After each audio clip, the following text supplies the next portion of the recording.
Hindi ko po alam. Kaya imposible na yung hard drive under repair. Pwede siguro yung network video recorder, yung CCTV. Patungkol sa pagkamatay ni Albuera Leyte Mayor Ronaldo Espinosa Sr. Sa ngayon po ay tututukan naman natin ang welcome ceremony na kasalukuyang isinasagawa ngayon sa bansang Malaysia para sa ating Pangulong Rodrigo Duterte.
Pangulong Rodrigo Duterte ay dumating sa bansang Malaysia kahapon.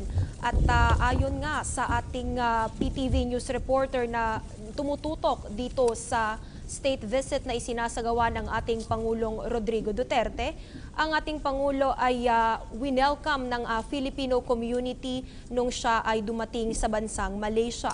Nagbigay ng maikling pahayag ang ating Pangulo bilang pagpapasalamat dito nga sa pag-welcome sa kanya ng ating Filipino community. Sa ngayon ay natutunghayan pa rin natin ang welcome ceremony na binigay nga ng pamahalaan o ng gobyerno ng Malaysia sa ating kagalang-galang na Pangulo. Sa ngayon ay kinakamayan at nakikipagkilala ang ating Pangulo sa ilan pa sa mga kinatawan ng bansang Malaysia. Inaasahan natin na ngayong araw sa pagsapit ng gabi ay magkakaroon ng maikling bilateral meeting sa gitna ng mga kinatawan ng ating bansa at kinatawan rin ng gobyerno ng Malaysia. Susundan naman ito ng isang diplomatic dinner bandang alas 8:30 ng gabi at bago mag alas 11 ng gabi inaasahan natin na lilipad na pauwi ng bansa, partikular sa lungsod ng Davao ang ating kagalang-galang na Pangulo.